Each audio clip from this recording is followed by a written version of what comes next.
Right. I did a cartoon once years ago for a Bretton Woods conference where I had Alan Greenspan in the car seat, in the kid's car seat in the car with the steering wheel, you know, wasn't attached to anything.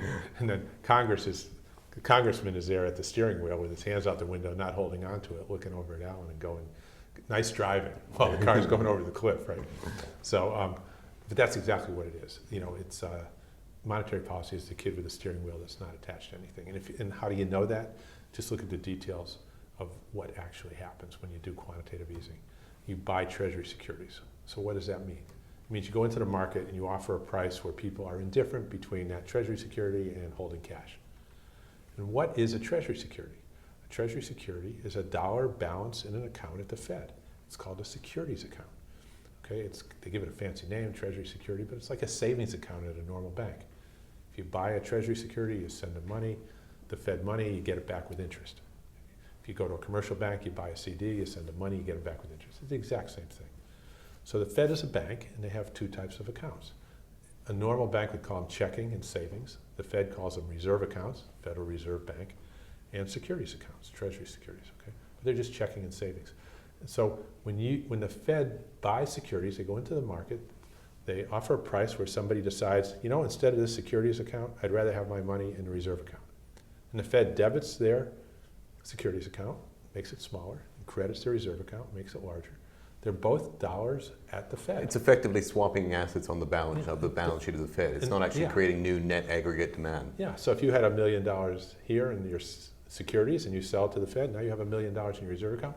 Both of them were bank deposits at the Fed. There's functionally no difference. And the only reason they call it printing money is because they don't count the securities accounts as money, but they do count the reserve accounts. So it's an accounting difference. Now, why do they do that? Yeah. Because back in 1933, the reserve accounts were convertible into gold and the securities accounts were not. So again, it's another legacy of the gold standard. Yeah. Everything always goes back to that. But if you account securities as money, which under the broader aggregates of S&L they are counted as money, then quantitative easing doesn't print money. No. And I might add that you're not saying this from the perspective of being some sort of pinhead ivory tower academic economist. You've actually seen this from an operational standpoint because you worked in banking departments for many, many years. In fact, the whole base of your theory came from observing the operations of banks. This is just all simple operational things that all the staffers at the Fed understand, and none of the appointees.